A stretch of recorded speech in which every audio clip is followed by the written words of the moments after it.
Ang sabi ng asawa ko, sa harap mismo ng nanay niya, pagod na akong buhayin ka. Kasabay noon, inabot niya sa akin ang isang sobrang manipis ang budget ko raw para sa isang buwan. Hindi nila alam, ang bahay na tinitirhan namin ang lupang kinatatayuan nito at ang lahat ng laman ay nakapangalan sa akin. Ngumiti lang ako at kinuha ang sobre. Hayaan natin silang magdiwang sa ngayon. Ako si Elena.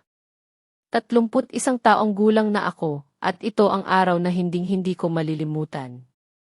Ito ang araw na nagbago ang lahat. Nagsimula ang araw na iyon tulad ng dati tuwing linggo. Ang bahay namin ay karaniwang napupuno ng halakhak, kwentuhan at amoy ng mga niluluto ko. Pero hindi ngayon. Ngayon, ang katahimikan ay mabigat, halos nakakabingi. 1:00 ng hapon, eksakto sa oras, dumating sila. Ang aking biyenan, si Aling Lydia, nauna sa lahat, dala-dala ang kanyang malaking bayong na mailamang mga lalagyan ng pagkain. Sunod sa kanya ang bayaw kong si Benny, ang asawa niyang si Susan, at ang kanilang 3 anak na maingay. Parang alarm clock ang kanilang pagdating, isang ritual na nakasanayan na namin sa loob ng 3 taon. Ngunit may kakaiba sa araw na ito. Walang masarap na amoy na sasalubong sa kanila mula sa kusina. Walang kalderong kumukulos sa kalan. Walang mainit na kanin. Elena! Nasaan ka? Sigaw ni Aling Lydia mula sa pinto. Dire-diretso siyang pumasok sa kusina, na parang sariling bahay niya. At doon, nakita niya. Isang matinis na sigaw ang bumasag sa katahimikan. Ano ito? Bakit ito ang nakita ko sa mesa? Sumunod si Benny at Susan sa kusina. Ang mga bata, na dati tumatakbo agad sa sala para maglaro, ay natigilan. Sa gitna ng aming hapagkainan, kung saan dapat nakahain ang masaganang pananghalian, ay may 3 plato lamang. At sa bawat plato, may lamang tuyong spaghetti noodles. Hindi luto. Diretsong ibinuhos mula sa pakete. Lumabas ang asawa ko, si Antonio, mula sa aming kwarto. Namumutla ang kanyang mukha, butil-butil ang pawis sa kanyang noo. Hindi siya makatingin sa akin. Doon ako lumabas mula sa pasilyo, kalmado ang aking mga hakbang. Isang maliit na ngiti ang sumilay sa aking mga labi, isang ngiting hindi nila kailanman nakita sa akin noon. Kumain na po kayo, sabi ko sa mahinahong tinig. Kanya-kanya na po ang pera, hindi ba? Napatingin silang lahat sa akin, gulat na gulat. Walang makapagsalita. Tumingin ako sa aking asawa. Ang pasta na iyan-iyan lang ang nakayanan bilhin ni Antonio gamit ang sarili niyang pera. Ang tingin sa mga mata ni Aling Lydia ay nag-aapoy. Ngunit bago pa siya makapagsalita, alam kong ang kwentong ito ay hindi nagsimula sa mga tuyong pansit sa hapagkainan. Nagsimula ito matagal na. At sa wakas, ngayon, ilalabas ko ang lahat. 5 na kaming taong kasal ni Antonio. Noong una, simple lang ang buhay. Ako ay isang team leader sa isang malaking logistics company dito sa Maynila. Ang sahod ko ay umaabot ng 140,000 piso kada buwan, hindi pa kasama ang mga bonus. Mabigat ang trabaho, laging may problema sa adwana, sa mga barko, sa mga papeles. Pero magaling ako sa ginagawa ko. Natututo akong mag-isip ng mabilis at humanap ng solusyon. Pag-uwi ko sa bahay, ang pagluluto ang aking pahinga. Ang paghiwa ng mga gulay, ang pagtimpla ng mga sangkap, ang pag-amoy sa niluluto doon ko nakakalimutan ang stress ng buong araw. Ang kusina ang aking santuwaryo. Si Antonio naman ay isang design engineer. Kumikita siya ng 70,000 piso kada buwan. Sapat na iyon para sa aming dalawa. Nang kami ay ikasal, nilinaw ko sa kanya. Ayoko ng tradisyonal na paghahati ng mga gawain sa bahay, sabi ko. Ayokong maging isang simpleng may bahay lang. Pumayag siya, tila hindi naman niya masyadong inisip iyon. Pero sa paglipas ng mga taon, ako pa rin ang gumagawa ng lahat. Hindi dahil inuutusan niya ako, kundi dahil gusto ko. Gusto kong malinis ang bahay. Gusto kong maayos ang lahat. At higit sa lahat, gusto kong magluto. Si Antonio.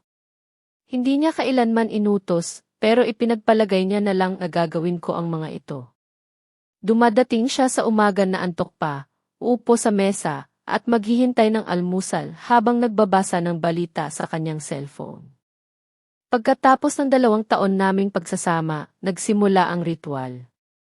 Ang kanyang kapatid na si Benny at ang asawa nitong si Susan ay nagkaanak ng pangatlo. Dahil mas malaki ang aming bahay at dahil masarap akong magluto, sabi ni Aling Lydia, na pagkasunduan na sa amin na lang sila magla-lunch tuwing linggo. Para daw makapahinga naman si Susan. Pumayag ako. Noong una, masaya pa. Gusto kong makita ang mga mukha nilang busog at masaya. Gusto kong marinig ang mga papuri nila. Tuwing Sabado, ako ay nasa palengke, namimili ng mga sariwang sangkap. 2 buong manok para sa oven. 1 kilong baka para sa kaldereta. Iba't ibang klase ng gulay. Mga sangkap para sa dessert. Lahat ng pinakamagagandang klase. At tuwing Linggo ng umaga, habang si Antonio ay mahimbing pang natutulog, ako ay nasa kusina na, naghahanda ng isang piging. Pero kasabay ng mga papuri, laging may kasunod na puna mula kay Aling Lydia. Ledset, masarap. Pero medyo matigas ang karne, sasabihin niya.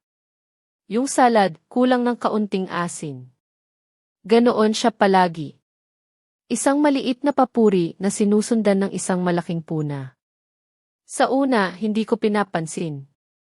Sabi ko sa sarili ko, ganyan lang talaga ang mga matatanda. Iyon ay bahagi ng aking pagtitiis, ng aking pakikisama. Ang mahalaga, buo ang pamilya. Pero habang tumatagal, ang pakikisama ay unti-unting naging isang mabigat na responsibilidad na ako lang ang pumapasan. Isang Sabado ng hapon, pagkatapos mamili sa Puregold, tinignan ko ang resibo. 5,500 piso. Para sa isang tanghalian lamang. Bigla akong kinabahan. Pag-uwi ko sa bahay, binuksan ko ang aking laptop. Mayroon akong simpleng spreadsheet kung saan ko sinusulat ang aming mga gastusin. Isang ugali na nakasanayan ko na mula pa noong kolehiyo. Dahil sa kuryosidad, sinimulan kong kalkulahin. Tinignan ko ang mga nakaraang buwan. 105,000, 110,000, 125,000. Iyon ang mga ginagastos ko kada buwan para sa mga pagkain ng pamilya ni Antonio. Sa isang taon, umabot ito ng halos 300,000 piso. Halos hindi ako makahinga. 300,000 piso. Hindi pa kasama doon ang aming pang-araw-araw na pagkain, ang mga bayarin sa kuryente, tubig, internet, mga gamit sa bahay, o mga regalo tuwing Pasko at Kaarawan. Hindi ako nagalit. Ang galit ay pag-aaksayan ng enerhiya. Sa halip, isang malamig na pakiramdam ang gumapang sa aking kalooban. May nasira. Isang bagay na hindi ko na maibabalik. Ang balanse ay nawala. Pagkatapos ng gabing iyon, napansin kong naging palaisip si Antonio. Madalas siyang tahimik habang kumakain at pagkatapos ay tutok na tutok sa kanyang cellphone. Isang gabi, bigla siyang nagsalita. Mahal, may kinwento sa akin si Mang Reyes sa opisina. Sino si Mang Reyes? Tanong ko. Bagong kasama namin. Hiwalay sa asawa. Sabi niya, malaki raw ang nakuha ng misis niya sa mga ari-arian nila kahit 5 taon na itong hindi nagtatrabaho. Ang pinakamalaking pagkakamali niya raw ay ang pagkakaroon nila ng joint account. Tumingin ako sa kanya. Bakit mo yan kinukwento sa akin? Wala lang. Naisip ko lang. Sabi niya, mas maganda raw ngayon kung kanya-kanya na lang ng pera ang mag-asawa. Para walang gulo. Hindi ako sumagot. Hinayaan ko lang siyang magsalita. Kinabukasan, nakita ko siyang nagbabasa ng isang artikulo sa kanyang laptop. Ang pamagat, kalayaan sa pananalapi sa loob ng kasal. At nang sumunod na linggo, habang kumakain kami kasama ang kanyang pamilya, biglang nagsalita si Aling Lydia. Alam mo ba, Elena, sabi niya, maraming mga batang mag-asawa ngayon, kanya-kanya na raw ng pera. Mas moderno daw. Pinadalhan ko nga ng article si Antonio tungkol dyan. Nabasa mo ba, anak? Napatingin sa kanya si Antonio, namula ang mukha at tumango. Umiti lang ako at nagpatuloy sa pagliligpit ng mga plato. Pero sa loob-loob ko, nabubuo na ang isang plano. Isang plano na sila mismo ang nag-umpisa. Mga kaibigan, narating na natin ang puntong ito. Ano sa tingin niyo ang mangyayari? Handa na ba si Elena sa susunod na hakbang? At si Antonio, ano kaya ang tunay niyang intensyon sa likod ng mga salitang di kanya-kanya na ang pera? Ibahagi ang inyong mga hinuha sa comment section sa ibaba. Huwag kalimutang i-like at mag-subscribe sa aming channel para hindi kayo mahuli sa mga susunod na bahagi ng kwentong ito. Maraming salamat po at mag-ingat. Lumipas ang ilang araw. Ramdam ko ang pag-aalangan ni Antonio. Ilang beses siyang nagtangkang magbukas ng usapan pero laging naudlot. Hinintay ko lang siya. Pinapanood ko lang siya, parang isang siyentista na nag-aaral ng kanyang subject bago ang isang mahalagang eksperimento. Gabi ng Miyerkules, pagkatapos naming kumain, umupo siya sa sofa. Nakatitig lang sa kawalan. Sa wakas, nagsalita siya. Elena, kailangan nating mag-usap. Umupo ako sa tapat niya. Tahimik na naghihintay. Napag-isip-isip ko tungkol sa pera natin, nagsimula siya, umiiwas ng tingin. Sa tingin ko dapat magkaroon tayo ng pagbabago. Anong pagbabago? Tanong ko, mahinahon ang boses. Huminga siya ng malalim. Siguro mas maganda kung magkanya-kanya na tayo ng pera. Mas moderno. Mas patas. Para may kalayaan ang bawat isa. Pinagmasdan ko siya. Nagkaroon ba tayo ng problema sa pera, Antonio? Umiling siya. Wala naman pero para maiwasan sa hinaharap. Kailan ko ba hiniling na magpaliwanag ka sa mga gastos mo? Hindi siya nakasagot. Kung gayon, sabi ko, bakit kailangan mo ng kalayaan na iyan? Natahimik siya.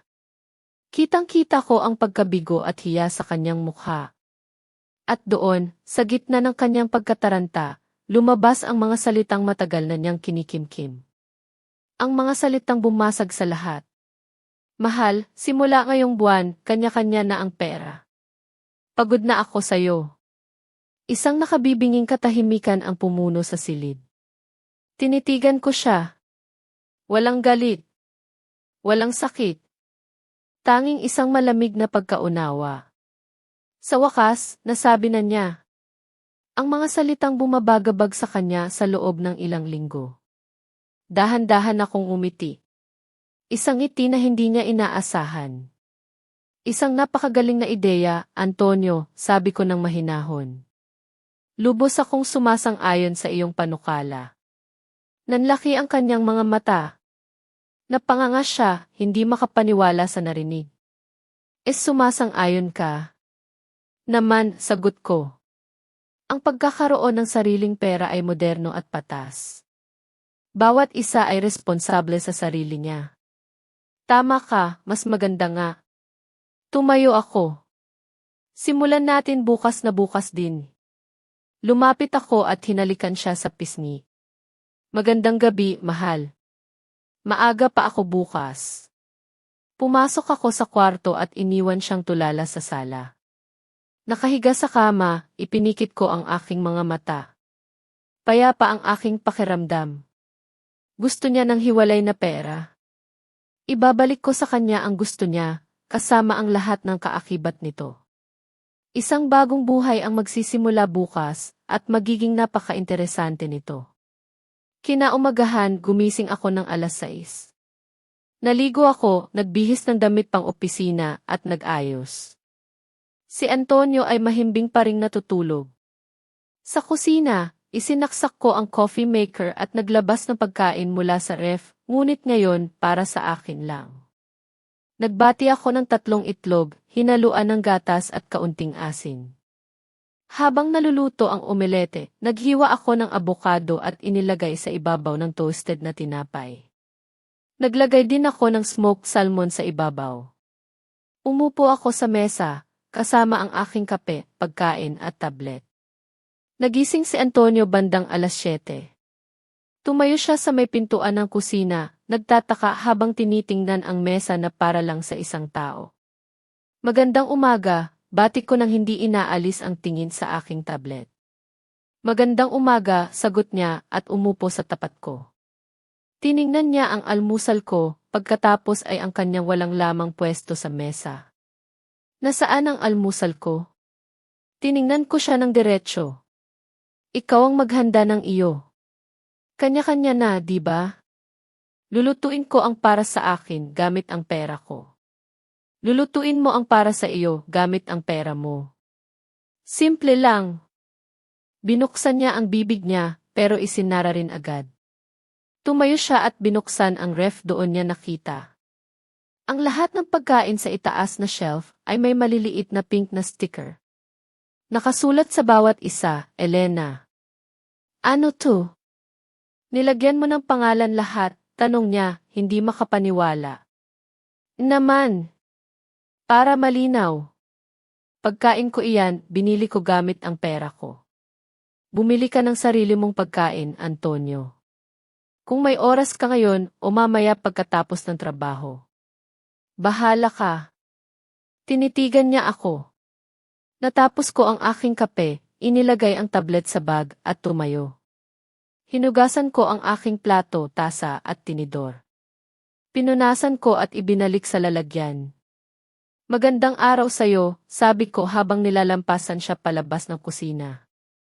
Naiwan siyang nakatayo sa gitna ng kusina. Narinig ko ang malakas na pagsara ng pinto ng bahay. Nasa garahe na ako, nakaupo sa aking kotse nang marinig ko iyon. Napangiti ako. Pinaandar ko ang makina at umalis papunta sa trabaho. Pagkatapos ng trabaho, dumaan ako sa Purego. Hindi ako nagmamadali. Pinili ko ang mga pagkaing gusto ko lang. Mga pagkaing hindi ko binibili noon dahil ayaw ni Antonio. Malalaking sugpo na sinasabi niyang parang mga mamahaling insekto. 1 kilong nagkakahalaga ng 1,600 piso. 5 hinog na abokado na tinatawag niyang damo na walang lasa. 1 piraso ng kesong Cabrales na nasusuka siya sa amoy pa lang. Sariwang isdang lapu-lapu. Asparagus, raspberry at blueberries. 3 bar ng Belgian chocolate. 1 bote ng mamahaling puting alak. Ang paborito kong kape. Umabot sa 6,500 piso ang lahat. Binayaran ko ng walang pag-aalinlangan. Pera ko ito. Para sa akin ito. Pag-uwi ko, nandoon na si Antonio. Nakaupo sa sofa, nakasimangot. Dinala ko ang mga pinamili sa kusina. Hindi siya tumayo para tulungan ako. Inayos ko ang mga pagkain. Ang sugpo at isda ay sa freezer, sa isang drawer na hindi ko ginagamit noon. Nilagyan ko ng malaking sticker na may pangalan ko. Ang mga prutas at gulay sa isang hiwalay na shelf sa ref, lahat may tatak. Pati na rin ang chocolate, kape at mamahaling mantika. Pagkatapos, binuo ko ang isang maliit na kabinet na binili ko kanina. Inilagay ko ito sa isang sulok ng kusina. Doon ko inilagay ang mga pagkain na hindi kailangan ng lamig. Isinara ko ang pinto at nilagyan ng maliit na kandado. Ang susi, isinabit ko sa isang manipis na kadena sa aking leeg. Pumasok si Antonio sa kusina at nakita ang kabinet na may kandado. Ano yan? Tanong niya. Pribado kong pantry, sagot ko. Para walang makakain ng hindi sa kanya. Kailangan nating maging malinaw sa hatsian. Elena, nawawala ka na ba sa katinuan? Sa kabaligtaran, sabi ko. Nakabili ka na ba ng para sa hapunan mo? Nanahimik siya. Pumunta rin pala siya sa supermarket, pero natigilan lang daw siya sa gitna ng aisle, hindi alam kung anong bibilhin. Sa huli, kumuha lang siya ng isang supot ng frozen empanada, pandesal, margarine, murang hotdog at mayonesa. Halos 400 piso ang nagastos niya. Ang mga iyon ngayon ay nasa pinakamababang shelf ng ref, mukhang malungkot at nag-iisa. Inilabas ko ang mga sugpo. Niluto ko sa olive oil, bawang, at katas ng lemon at inihalo sa salad na may abokado at kamatis. Nagsalin ako ng isang basong puting alak. Habang kumakain ako, si Antonio naman ay nasa harap ng kalan, sinusubukang lutuin ang kanyang empanada. Sumabog at naging malagkit ang mga ito. Inilagay niya ang malagkit na masa sa isang plato, nilagyan ng mayonesa, at kumain sa harap ng telebisyon. Nang matapos ako, hinugasan ko ang aking plato. Iniwan ko ang kanyang maruming kaldero at plato sa lababo. Kinuha ko ang isang libro at naupo sa sala. Tiningnan niya ako, pagkatapos ay ang kanyang walang laman na plato, at ang maruruming gamit sa lababo. Tumayo siya at nagsimulang maghugas, bumubulong-bulong sa sarili. Nang gabing iyon, natulog kami sa magkabilang dulo ng kama, magkatalikuran. Ang mga sumunod na araw ay naging isang tahimik na pagmamasid para sa akin. Ang bahay namin, na dati puno ng amoy ng bawang at sibuyas na ginigisa, ngayon ay nahahati na sa dalawang mundo. Ang isang mundo ay ang sa akin, puno ng bango ng nilulutong pagkain at kaayusan. Ang isa naman, ang mundo ni Antonio, ay unti-unting napupuno ng amoy ng pagkabigo. Tuwing umaga, ang almusal niya ay hindi nagbabago. Isang piraso ng pandesal na may palamang margarin, minsan ay may kasamang hotdog na malamig pa. Ninunguyan niya iyon ng dahan-dahan habang sinasabayan ng isang basong tubig. Samantalang ako, nasa kabilang dulo ng mesa, nag-aalmusal ng oatmeal na may sariwang prutas at mani habang humihigop ng mainit na kape.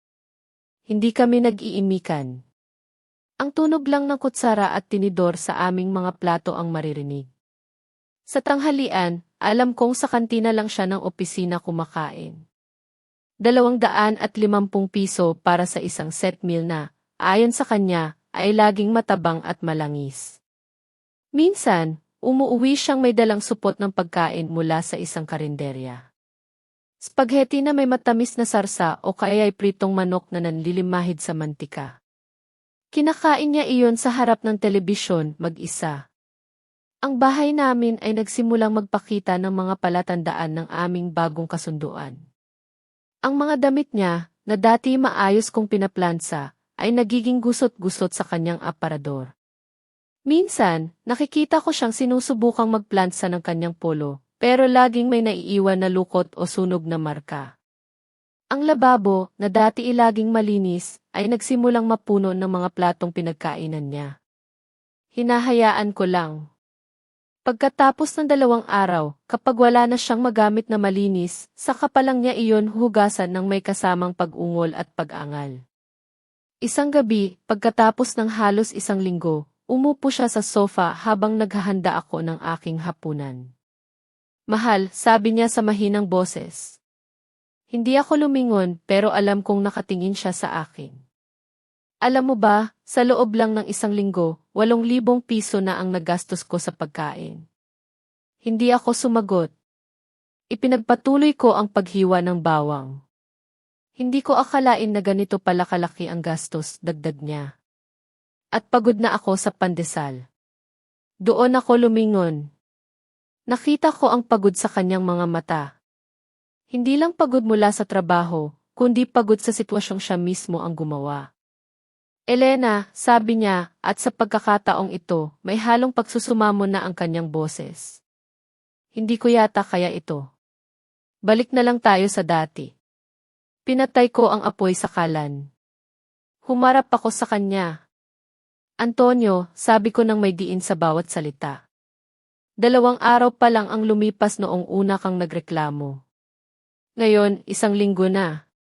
Ikaw ang nagpanukala nito. Sabi mo, ito ang makabago. Ito ang patas. Hindi ba? Yumuko siya, walang maapuhap na salita. Alam niya, alam naming dalawa, na nahuli siya sa sarili niyang bitag. Ang kalayaan na inaasam niya ay naging isang kulungan. Kinabukasan, nalaman kong nakatanggap ako ng bonus sa trabaho. 70,000 piso. Idinagdag ko iyon sa aking emergency fund. Habang tinitingnan ko ang lumalaking numero sa aking bank account, isang kakaibang kapayapaan ang aking naramdaman. Hindi ito tungkol sa pera. Ito ay tungkol sa katiyakan. Sa kaalaman na anuman ang mangyari, kaya kong tumayo sa sarili kong mga paa. Patuloy ang buhay. Nagluluto ako ng mga paborito kong pagkain.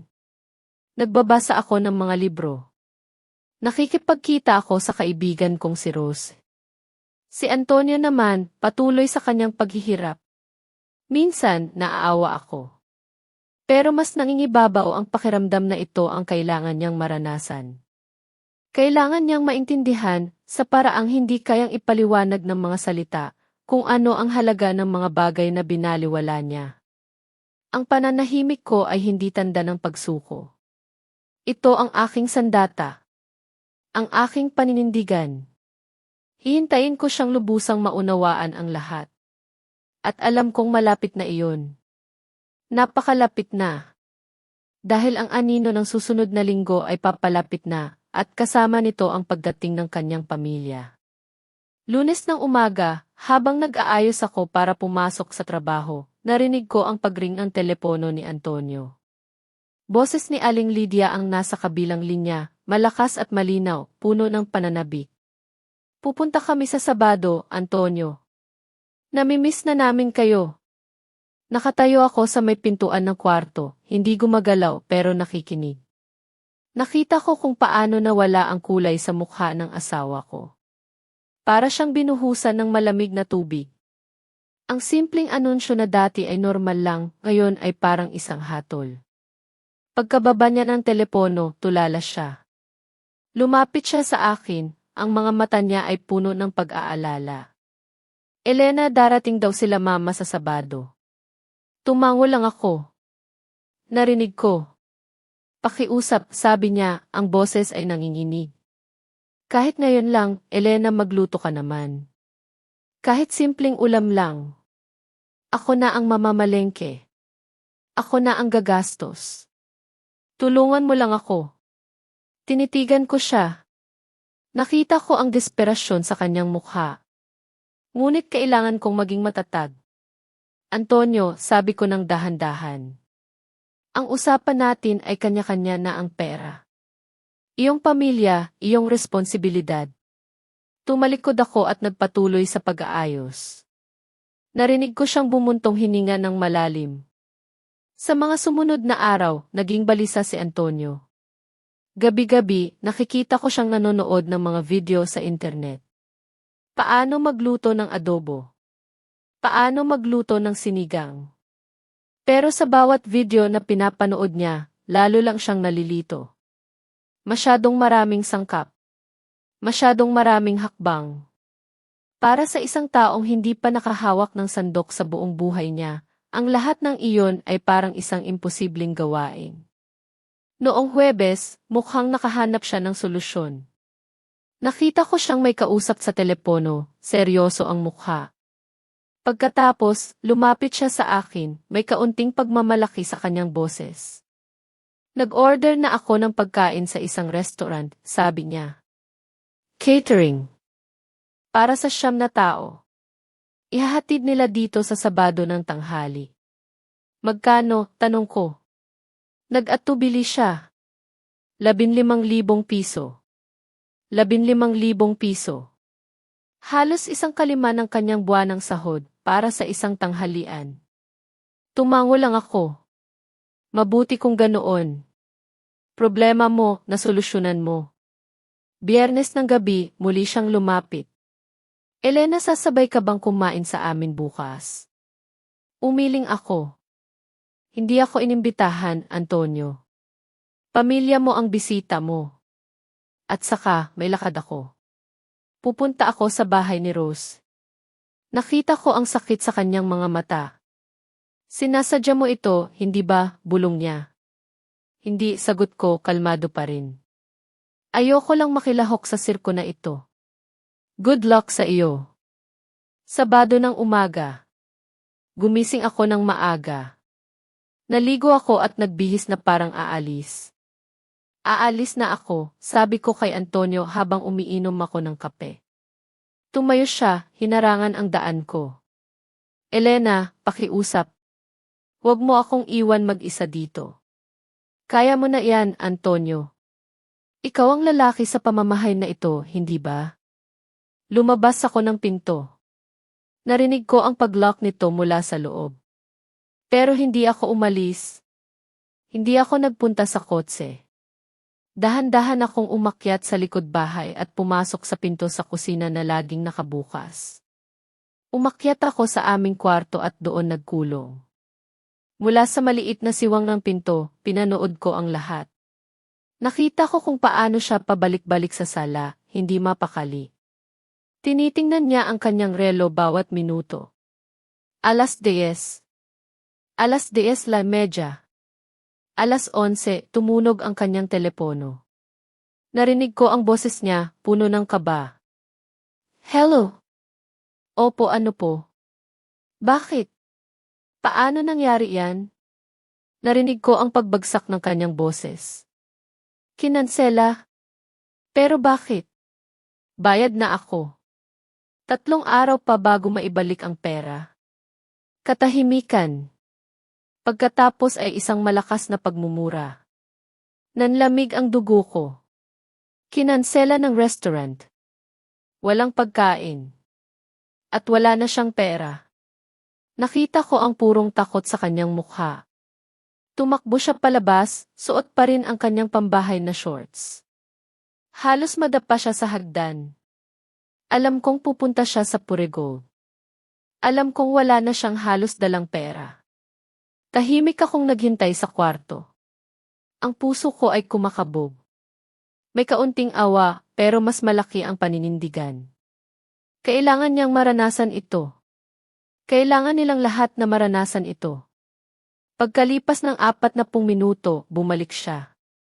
Dala niya ang isang maliit na plastic bag mula sa aking kinatatayuan. Nakita ko ang laman. 3 pakete ng spaghetti noodles. Isang lata ng murang tomato sauce. Iyon lang. Pumasok siya sa kusina. Nanginginig ang kanyang mga kamay habang binubuksan ang pakete. Sinubukan niyang magluto. Nagpakulo siya ng tubig sa isang maliit na kaserola. Masyadong kaunti. Inihulog niya ang lahat ng pasta. Sa loob ng ilang minuto, dumikit ang mga ito sa ilalim ng kaldero. Isang malagkit, puting masa. Isang malakas na kalabog ang narinig ko. Itinapon niya ang buong kaserola sa lababo. Napasuntok siya sa pader. Napaupo siya sa sahig ng kusina, napasabunot sa kanyang buhok. Tumingin siya sa orasan. Alas 2:40 na. Malapit na sila. Tumayo siya, tulala. Kinuha niya ang natitirang mga pakete ng pasta. Binuksan. Walang pag-aalinlangan, ibinuhos niya ang mga hilaw na noodles sa 3 malinis na plato. Dinala niya ang mga ito sa hapagkainan at tinakpan. Eksaktong 1:00 ng hapon tumunog ang doorbell. Narinig ko ang mabibigat na yabag ni Antonio papunta sa pinto. Huminga siya ng malalim bago buksan ito. Ma! Kuya! 80! Dahan-dahan akong lumabas mula sa kwarto. Tumayo ako sa dilim ng pasilyo, kung saan hindi nila ako makikita. Ngunit nakikita ko silang lahat. Nakikita ko ang kanilang mga nagtatakang mukha. At hinihintay ko ang sandaling iyon. Ang sandali kung kailan ang lahat ng aking tiniis ay sasabog sa kanilang harapan. Mga minamahal kong kaibigan, kung nakikinig pa kayo hanggang sa puntong ito, pakiusap, mag-iwan ng comment ng isa sa ibaba. Gusto kong malaman na may mga kasama pa ako sa paglalakbay na ito. Ang inyong presensya ay ang pinakamalaking inspirasyon upang maikwento ko ang huling bahagi kung paano nagwakas ang lahat ng ito. Maraming salamat po sa inyong suporta. Pumasok si Aling Lydia sa aming bahay na parang reyna, ang kanyang bayong ay handa ng mamuno. Ngunit nang marating niya ang kusina, ang kanyang pagiging reyna ay biglang naglaho. Isang matinis na sigaw ang bumasag sa katahimikan ng aming tahanan. Ano ito? Ano ang ipinapakain sa amin ng batang ito? Ang boses niya ay umalingaw sa bawat sulok ng bahay. Si Benny at Susan ay nagmadaling pumasok sa kusina, at ang kanilang mga mukha ay nagpakita ng parehong pagkalito at pagkadismaya. Si Antonio ay nakatayo sa isang tabi, maputla na parang papel, nanginginig at hindi makapagsalita. Ito na ang tamang panahon. Lumabas ako mula sa kinatatayuan ko sa pasilyo. Bawat hakbang ko ay mabigat, bawat isa ay may kahulugan. Tumigil ako sa pintuan ng kusina, ang aking mukha ay kalmado, ang aking mga mata ay nakatuon sa aking biyenan. Kumain na po kayo, sabi ko, ang boses ko ay matatag at malinaw. Hindi ito nanginginig. Kanya-kanya na po ang pera, hindi ba? Ang pasta na iyan ay ang tanging nakayanan bilhin ni Antonio gamit ang sarili niyang pera. Bumaling ang lahat ng tingin sa akin. Ang galit sa mga mata ni Aling Lydia ay nag-aapoy. Sinasadya mo ito, Elena. Ano na klaseng kalokohan ito? Hindi ko po ito sinasadya, Aling Lydia, sagot ko, pinapanatili ang aking tindig. Ginagawa ko lang po ang mga panuntunan na kayo mismo ang nagturo sa amin. Ang mga panuntunan na ipinanukala ng sarili ninyong anak. Tumingin ako sa kanilang lahat, isa-isa. Mula kay Aling Lydia, hanggang kay Benny at Susan, at sa wakas, kay Antonio na halos hindi na makahinga sa kahihiyan. Sa loob po ng 3 taon, nagsimula ako, ang aking boses ay parang isang patalim na humihiwa sa katahimikan. 3 taon na tuwing linggo, ako ang naghahanda ng pagkain ninyo. Alam niyo po ba kung magkano ang ginagastos ko linggo-linggo? 5,000. Minsan, umaabot pa ng 6. Sa isang buwan, iyon ay mahigit 20,000 piso. Sa isang taon, halos 300,000 piso. Nakita ko ang pagkabigla sa kanilang mga mukha. Ang mga numero ay tila mga suntok na tumatama sa kanila. Sa loob ng 3 taon na iyon, patuloy ko, nakakain na po kayo ng halos 1,000,000 piso mula sa aking bulsa. 1,000,000 piso. At sa loob ng 3 taong iyon, ni minsan, wala akong narinig na tunay na pasasalamat. Ang laging naririnig ko ay, medyo matigas ang karne, o sana mas maalat pa ang sabaw. Yumuko si Antonio. Si Benny ay napangiti ng mapait, isang ngiti ng pagkaunawa. Si Susan naman ay namula at tumingin sa sahig. Tama si Elena, ma, sabi ni Benny, ang kanyang boses ay mahina ngunit malinaw. Nasanay tayong pumunta dito at kumain ng libre, sa gastos at pagod niya. Ito ay isang kahihiyan, sigaw muli ni Aling Lydia, pero ngayon, ang kanyang boses ay nanginginig na. Opo, isang kahihiyan nga po, sabi ko, ang aking tingin ay hindi bumibitaw sa kanya. Katulad ng kahihiyang naramdaman ko nang sabihin sa akin ni Antonio na pagod na siya sa akin. Napagod na siyang suportahan ako. Isang kahihiyan din po iyon. Ang salitang suportahan ay lumabas sa aking bibig na may kasamang pait. Suportahan, tanong ko, ngayon ay nakatingin na ako kay Antonio. Ang kanyang mga mata ay puno ng takot. Ito ang gusto mong iparating sa akin, hindi ba? Na ako ay isang pabigat. Ako, na kumikita ng mas malaki kaysa sa iyo. Ako, na gumagastos ng halos lahat ng sahod ko para sa bahay na ito, sa mga bayarin, sa pagkain nating dalawa, at sa pagkain ng buong pamilya mo. Nagsimulang tumulo ang mga luha sa mga mata ni Antonio. Ngayon, sabi ko, ang boses ko ay bahagyang tumataas, hindi dahil sa galit, kundi dahil sa sakit na matagal kong kinimkim. Naiintindihan mo na ba kung ano ang ibig sabihin ng magpakain ng pamilya gamit ang sarili mong pera? Naubos mo ang huling sentimo mo sa isang restaurant na niloko ka lang. At nang wala ka ng pagpipilian, ang tanging nabili mo ay murang pasta na hindi mo man lang alam kung paano lutuin. Iyan ba ang kalayaan na gusto mo, Antonio? Ito ba ang pagiging moderno at patas? Hindi na niya nakayanan. Bumagsak siya sa kanyang mga tuhod. Ang isang lalaking dati puno ng kayabangan ay ngayon nakaluhod sa sahig ng kusina, sa harap ng kanyang buong pamilya. Patawarin mo ako, Elena, patawarin mo ako. Paulit-ulit niyang sabi, ang kanyang katawan ay nanginginig sa pag-iyak. Tinitigan ko siya. Sa sandaling iyon, wala akong naramdamang tagumpay. Wala akong naramdamang kasiyahan. Ang tanging naramdaman ko ay isang malalim na kalungkutan. Kalungkutan para sa aming dalawa. Para sa pag-ibig na aming sinayang.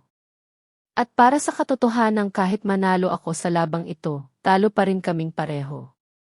Ang pagluhod ni Antonio sa sahig ng kusina ay parang isang malakas na kulog na yumanig sa buong bahay. Ang kanyang mga hikbi ay umalingaw-ngaw, puno ng pagsisisi at kahihiyan. Si Aling Lydia, na kanina lang ay nag-aapoy sa galit, ay natigilan. Sina Benny at Susan ay hindi makatingin ng diretsyo. Ang eksena ay mabigat, halos hindi makahinga ang sinuman. Patawarin mo ako, Elena, paulit-ulit na sabi ni Antonio sa pagitan ng kanyang mga hikbi. Naging isa akong kompletong hangal. Hindi ko inisip, hindi ko alam. Bumalik na tayo sa dati, pakiusap. Tinitigan ko siya. Ang lalaking pinakasalan ko, ang lalaking pinagsilbihan ko, ngayon ay nasa paanan ko, wasak at humihingi ng awa. Walang bahid ng tagumpay sa aking puso. Tanging isang malalim na awa at pagod. Tumayo ka, Antonio, sabi ko, ang boses ko ay kalmado ngunit may bigat. Dahan-dahan siyang tumayo, ang mukha ay basang-basa ng luha. Akma siyang lalapit para yakapin ako, ngunit itinaas ko ang aking kamay bilang tanda ng pagpigil. Huminto siya. Pinatatawad kita, sabi ko. Isang maliit na kislap ng pag-asa ang sumilay sa kanyang mga mata. Ngunit agad din itong nawala nang magpatuloy ako. Ngunit may mga kondisyon. Natahimik ang lahat. Ang kanilang atensyon ay nakatuon sa akin. Ito na ang sandali. Ang sandali para itayo ang mga pader na dapat ay matagal ko nang itinayo. Una, tumingin ako kay Antonio. Babalik tayo sa joint account, sabi ko. Pero magtatala ako ng bawat gastos. Gagawa ako ng ulat kada buwan para makita nating dalawa kung saan napupunta ang pera. Lahat, Antonio. Mula sa bayad sa kuryente hanggang sa isang pirasong candy. Kailangan nating maging transparent sa isa't isa. Mabilis siyang tumango. Elena. Kahit ano. Pangalawa, ibinaling ko ang aking tingin sa kanyang pamilya. Ang mga family lunch ng inyong pamilya ay magiging isang beses na lang sa isang buwan. Hindi na linggo-linggo.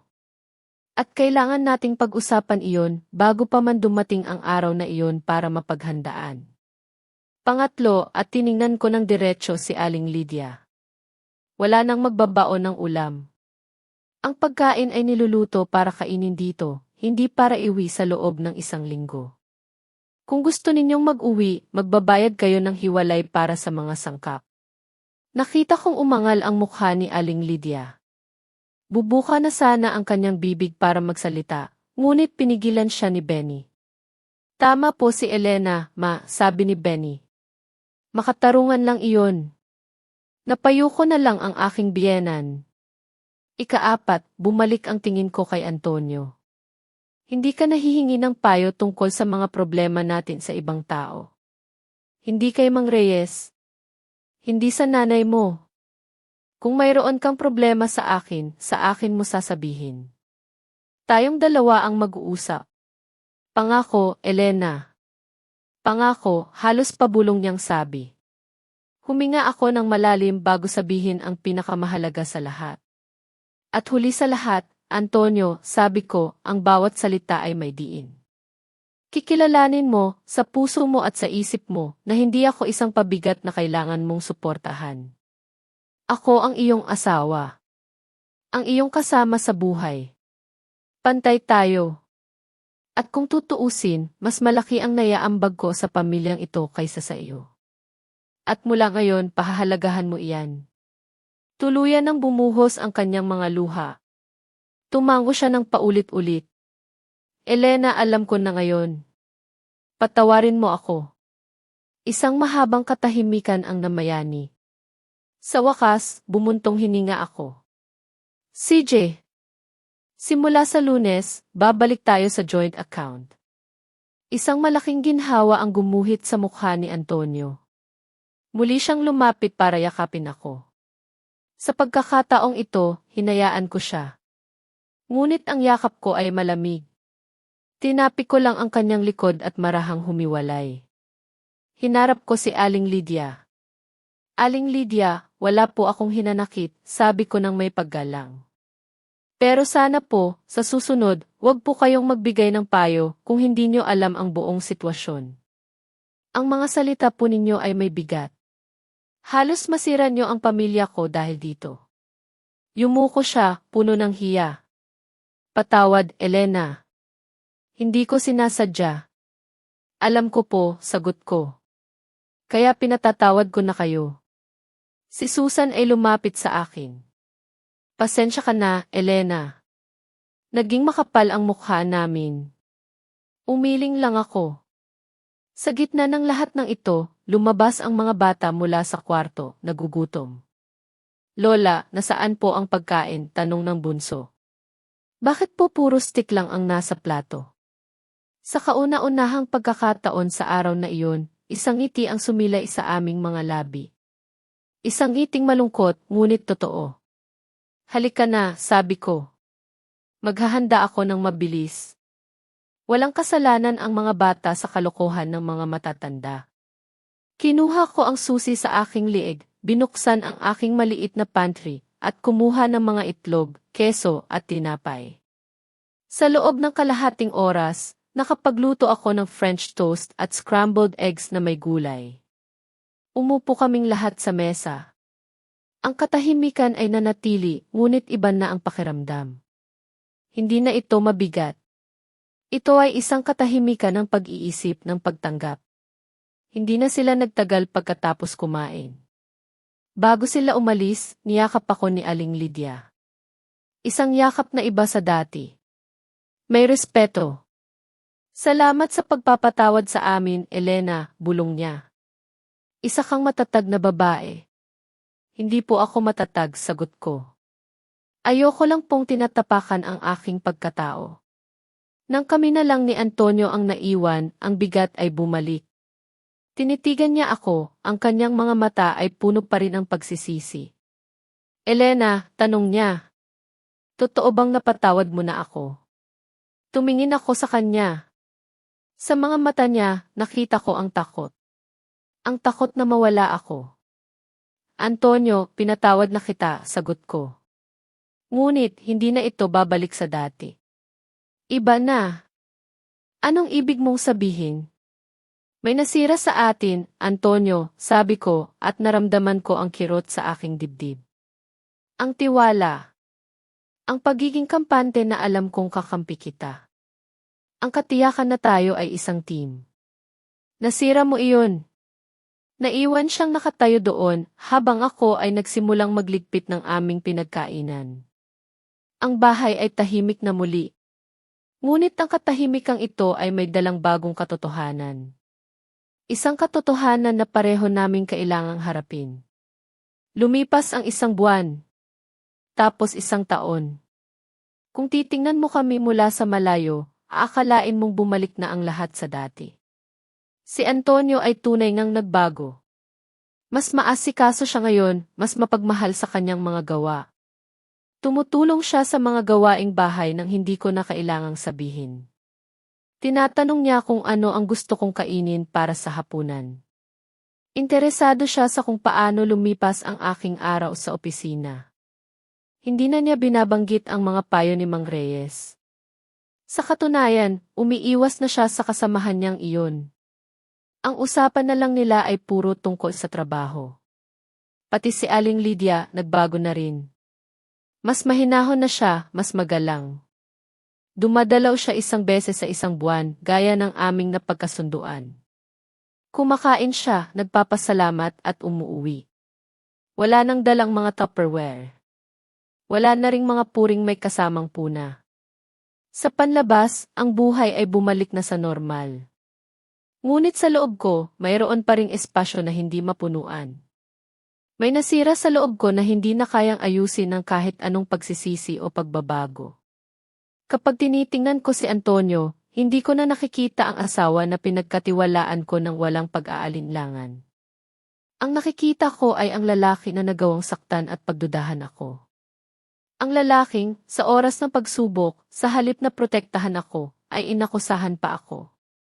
Patuloy akong naghulog ng pera sa aking lihim na bank account. 250,000, 500,000, 700,000, hanggang sa umabot ito ng 1,000,000. Ito ang aking panigurado. Ang aking kalayaan. Ang aking planugi kung sakali man. Hindi ito alam ni Antonio at hindi na niya kailangang malaman. Dahil natutunan ko na ang aral sa pinakamasakit na paraan. Isang gabi, habang nakaupo kami sa sofa at nanonood ng pelikula, inakbayan niya ako at hinapit papalapit. Hindi ako umangal pero hindi rin ako gumanti ng yakap. Nanatili lang akong nakatingin sa screen. Elena, bulong niya. Masaya ka ba? Matagal akong hindi sumagot. Pinakiramdaman ko ang aking sarili. Hindi ko alam, sagot ko. Payapa ako. Alam niya ang ibig kong sabihin. Dahil ba sa nangyari noon? Mayroon pa ba akong magagawa? Tanong niya, ang boses ay puno ng pighati. Ginagawa mo na, sabi ko. Nakikita ko ang pagsisikap mo, Antonio. Pinapahalagahan ko iyon. Pero hindi sapat. May mga bagay na hindi na kayang ibalik ng panahon. Hinigpitan niya ang kanyang yakap. Nagpahapit ako, pero ang isip ko ay nasa ibang lugar. Walang galit, walang sama ng loob. Isang espasyo lamang na walang laman. Kung saan dating nakalagay ang pag-ibig na walang kondisyon, ngayon ay isang maingat na pag-aaruga na lamang ang naroon. Hindi ko siya kinasusuklaman. Pero hindi ko na siya mahal tulad ng dati. Isang bahagi ng pagmamahal ko ang namatay sa sandaling binitawan niya ang mga salitang iyon. Pagod na ako sa'yo. At ang bahaging iyon ay hindi na kailanman mabubuhay muli. Walang anumang paghingi ng tawad, walang anumang pagsisikap ang kayang bumuhay sa isang bagay na tuluyan ng nawala. 1 taon matapos ang gabing iyon, tinanong niya ulit ako. Elena, balang araw ba, lubusan mo akong mapapatawad? Tumingin ako sa kanyang mga mata. Pinatawad na kita noong araw na iyon, Antonio. Ngunit ang pagpapatawad ay hindi nangangahulugang pagkalimot o muling pagtitiwala. Isang malungkot na ngiti ang sumilay sa kanyang labi. Kung gayon, bakit tayo magkasama pa? Nag-isip ako ng malalim bago sumagot. Siguro dahil sa nakasanayan na. Dahil sa kaginhawaan. Mahirap ang maghiwalay. Pero hindi mo na ako mahal, tama? Mahal kita, Antonio, sabi ko, at totoo iyon. Pero hindi na tulad ng dati. Mas kaunti. Mas malamig. Yumuko siya. Ramdam ko ang bigat ng kanyang pagsisisi. Sinira ko ang lahat. Sagot ko. At hindi na ito maaayos, hindi ba? Marahil hindi na. Nanatili kaming tahimik, magkatabi ngunit magkalayo. Sa wakas, naunawaan na niya. Nawala na niya ako. Kahit araw-araw niya akong nakikita, kahit sa iisang kama kami natutulog, ang puso ko ay malaya na. Iyon ang kabayaran ng kanyang pagkakamali. Nakuha niya ang aking kapatawaran, ngunit nawala sa kanya ang aking pag-ibig. Ang kwentong ito ay nag-iwan ng 3 aral sa aking buhay. Una, para sa mga magulang na tulad ni Aling Lydia. Ang pagmamahal ay hindi lisensya para manghimasok at mang-abuso. Ang paggalang at pag-unawa ang tunay na pundasyon ng isang pamilya, hindi ang pagpapataw ng sariling kagustuhan. Pangalawa, para sa mga anak na tulad ni Antonio. Ang pasasalamat at responsibilidad ay hindi dapat kalimutan. Ang pagiging makasarili ay kayang sirain ang pinakamagagandang bagay sa buhay. Ang pagmamahal at sakripisyo ng isang tao ay hindi isang karapatan, kundi isang biyayang dapat pahalagahan. At ang huli para sa mga tulad ko. May pagkakaiba ang katarungan at paghihiganti. May pagkakaiba ang pananahimik at pagkilos. Ang kabaitan ay may hangganan at dapat itong ibigay sa mga karapat-dapat. Minsan, ang pinakamatalinong paghihiganti ay hindi ang pagsigaw, kundi ang pagpapakita ng katotohanan sa isang paraan na sila mismo ang husga sa kanilang mga sarili. Patuloy akong namumuhay kasama si Antonio. Patuloy siyang nagsisikap. Ngunit sa loob ko, ako ay malaya na. Emosyonal na malaya mula sa kasal na ito. Narito pa rin ako dahil sa awa, dahil sa alaala ng dating pag-ibig, at dahil ayoko nang manakit pa. Pero alam ko, balang araw, kapag handa na ako, mahahanap ko ang lakas para umalis. Dahil imposible ang mabuhay ng walang tunay na pagmamahal. At ako si Elena, hindi ako isang babaeng magpapakasya na lamang. At dito nagtatapos ang kwento ni Elena. Ano ang masasabi ninyo sa naging desisyon ni Elena? Kung kayo ang nasa kanyang kalagayan, gagawin niyo rin ba ang kanyang ginawa o mayroon ba kayong ibang paraan na naiisip? Ibahagi po ninyo ang inyong mga saloobin sa comment section sa ibaba. Sinisiguro ko po, binabasa ko ang bawat isa sa mga ito. Kung ang kwentong ito ay nagbigay sa inyo ng aral o may naramdaman kayong kakaiba habang nakikinig, huwag po sanang kalimutan na mag-iwan ng like. Ibahagi ito sa inyong mga kaibigan na sa tingin ninyo ay makakarelate at syempre, mag-subscribe sa ating channel, Ang Luha sa Katahimikan, para hindi ninyo mapalampas ang mga susunod pang kwento na ating aalamin. Hanggang sa muli nating pagkikita sa susunod na kwento, at malay natin, sa susunod ang kwento nyo naman ang ating maririnig.